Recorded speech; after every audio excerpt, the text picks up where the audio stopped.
Hi fellas, right back again with the P40, and I'm going to do some weathering on it today. But first off, I'll just show you what I've done. I've put a few chips. You probably won't be able to see it because it'll be all shiny around the walkways, a few down the cowling, and a few on the wings. Right, a couple of things you've got to remember when weathering an aircraft, especially a Second World War aircraft, is where did it serve? Right, if it served beginning of the war in France, then onto the Battle of Britain, especially on the British side, it would get quite battered. It'd get filthy. They wouldn't have time to repaint it, clean it, or what have you. The Hurricanes and the Gladiators that served in France, they would have just got moved about all over the place. And there was only I think one or two squadrons of Spitfires over there. The rest were Hurricanes and a few Gladiator squadrons and a few of the early fighter bomber squadrons over in France. So they would have got, as the Germans advanced, they would have got moved from uh, airfield to airfield to airfield. So they would have just got, took off, back down, pilots rested, and they might have took off straight away. Again, really quick turnaround of all the cannons, not cannons, the machine gun, all the rounds, fuel, so there'd be filthy, there'd be boot marks, and what have you. Same again onto during the Battle of Britain. Quick turnaround, fuel, rounds. Make sure the pilots got a back to eat before they were back up again. And then you move to the German side of things. Now they were a lot more leisurely. They had a lot more squadrons, aircraft, so they won't get as battered as much. They won't be as filthy. Uh, might not even get filthy at all. Might keep them clean. Well, these are sort of things you've got to think about. Then you move on to the Pacific Theatre. What was the situation like over there? Think about the weather. How hot, rain, cold, all that sort of thing. How would that affect the aircraft? Okay? What sort of situation were the pilots flying in? Now, a few pilots were flying out of Rangoon and what have you over there, but even so, they wouldn't have a lot of spare parts. They would have to bastardise other aircraft to get working ones. Bullet holes would just be quickly repaired by patches. Ailerons, they might be a slightly different colour to the rest of the aircraft because they've took them off a different aircraft to fix them, especially the rudder. These are all, on most of the aircraft of the Second World War, these were all fabric. So they were quickly repaired. They could just detach them and throw another one on from another aircraft. Engine covers, if they got shot out with engines, they just get another engine out or another aircraft, drop it in, and put either patches over it or another cowling on from a different aircraft, just to get that aircraft serviceable and flying. Same again in North Africa. Slightly different camo pattern, yes, granted, but exactly the same. They were moving there and back, and they didn't have many tools and equipment to actually fix the aircraft. So again, they would be bastardised from other aircraft just to get them serviceable. So think about it, it would have been hot, it would have been dry, it would have been dusty. So think about that. So with that in mind, thinking about this aircraft, and then you've got a carrier aircraft. That's a whole different ball game. With the wings always folded, did they go down below deck? Did they get a lot of sun? Sea spray and what have you all over it. That's a totally different aircraft. Same with the Japanese, totally different. They were always battered and what have you because they didn't fly from Japan. They were on the ships, and they were forever moving. So, like I said, bearing in mind with this aircraft, it's not going to be too bad. This aircraft saw service in Alaska. I can't remember the exact date. I ain't got the bits and pieces, the instructions out. And they would have flown mainly just routine patrols. I think I read somewhere that as a squadron, they only shot down one Japanese aircraft. just a minute, I'll just find something and then I'll show you, tell you the actual date and what have you. 2 minutes. Right, so I'm back again. This was in Alaska in 1942. Now, if I remember rightly from my reading, that was quite near. They were quite new aircraft then to the unit. So they wouldn't really have a lot of wear and tear. A few chips, and some bleaching maybe on the wings, and panel line wash with some a few fuel stains maybe. I don't know if I'm going to do that, because like I said, they would have been kept fairly tidy, so they weren't gung ho up in the air all the time. Right, that being said, first off I'm going to start with just doing some fading and what have you on the wings, and for that I forgot to get brown. All I've got here is just some oil colours. That one's a bit dark, but never mind. What we're going to do is basically, Lenny has already showed this technique with AK products. Now I'm using oils for this, and for this all I've got is cheap oils from, I think it was The Range, and I think I got a pack of about 20 colours for, how much was it, about £8. Not the best, but they do the job. So all I've done is just put them on a bit of card and wait for the oil to get sucked out of them. And now all I'm going to do is just dot them all over the wing, and then with some white spirit and a brush just gently drag it down. So we'll start with a white, just to add a little bit of fading. So just a little bit, just little dots, really randomly all over the wing.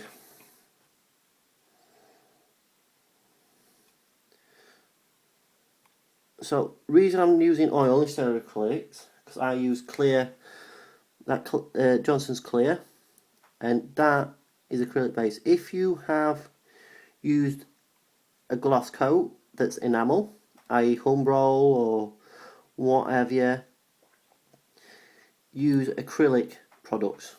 And I've got some acrylic paint that I can do exactly the same as this. So I'm just randomly dotting it all over. I know a lot of armour guys actually do this to the armour on the straight sides and what have you. Then we get, so make sure you get most of it off. And I hope this works. And just drag it over the wing, and hopefully it should start coming off.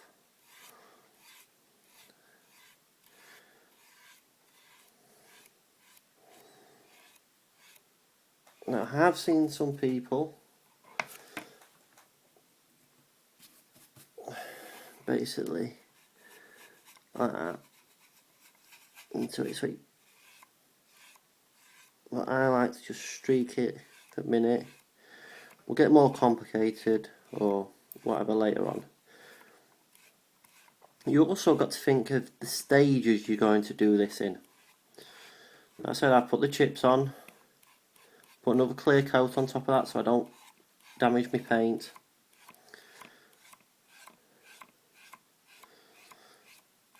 And then I'll do this, I'll put another clear coat on.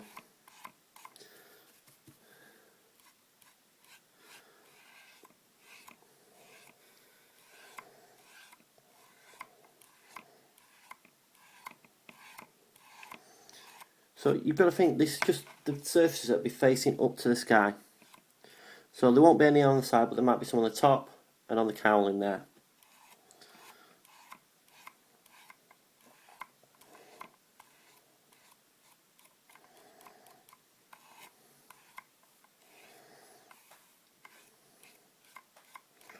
So that's the white done. Next we'll go for a little bit of brown. Just a little bit.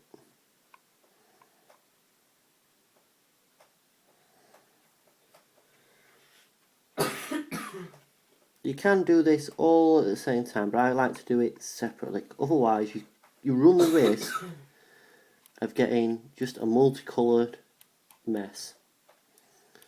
So there's that. Again, with the oil paint, with the white spirit, rub it down.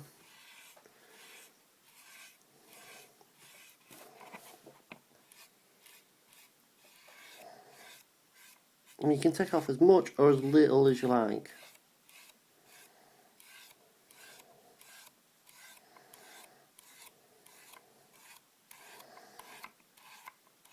Now, with this, I'm just going to, on some of the places, so it's all nice and random.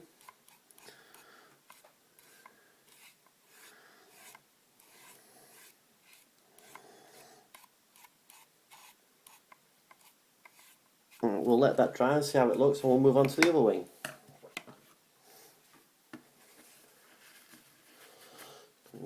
Again with some white.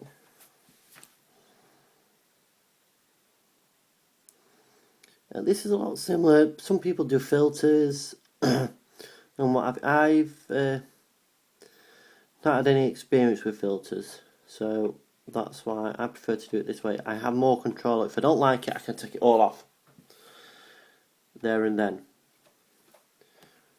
It all depends how much you put on and how much you take off with your white spirit or thinners or whatever you use. So again, I'll just see it's streaking a little bit, so we'll just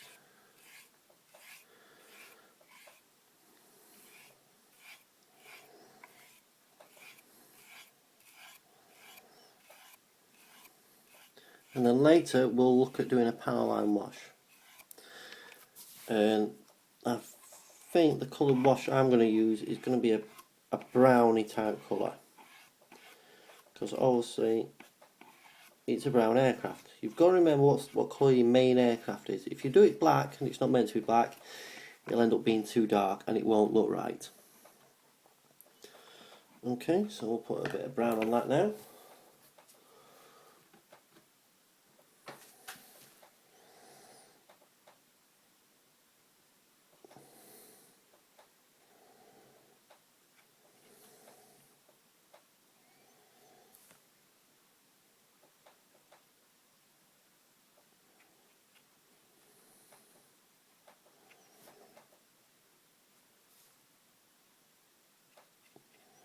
This is mainly just to blend the colours together, really, more than anything.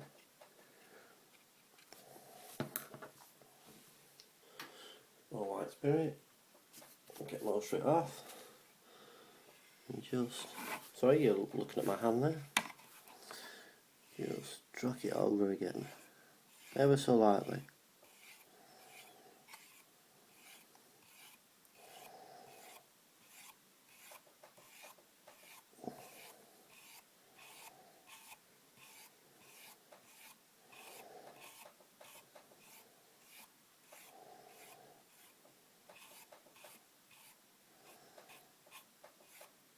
I'll just go back on this wing and quickly go over it.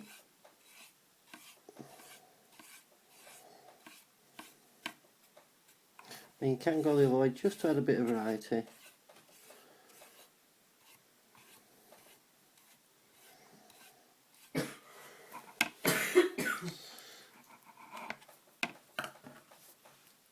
Well, a bit more white to the actual roundel in certain areas.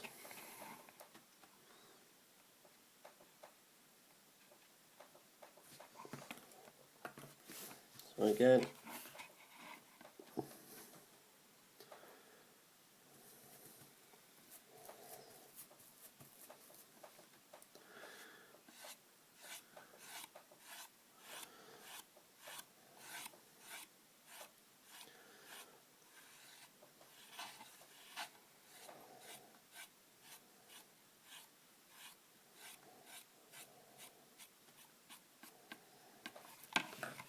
And then we'll go on to do the upper cowling and the tail stabilisers.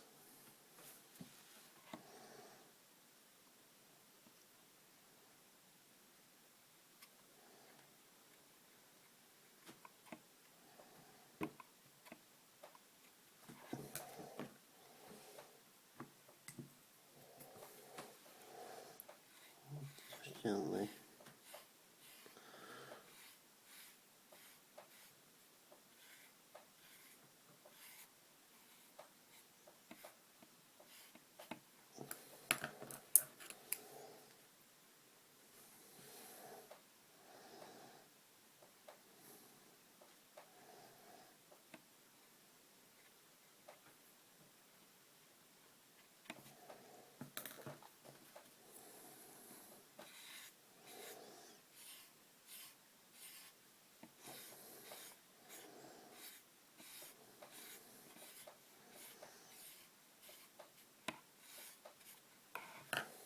So the tail stabilisers then.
And just noticed a bit of a mark. So just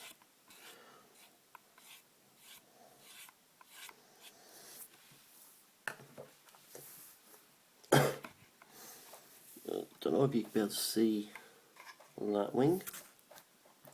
Probably not. But I'll try and get some stills on after this video so you can have a look. Right, so I'm going to crack on doing the stock matrix, and then when you see it, it'll probably be some stills so you can have a proper look at it. Okay, so thanks for watching, and I'll see you on the next video.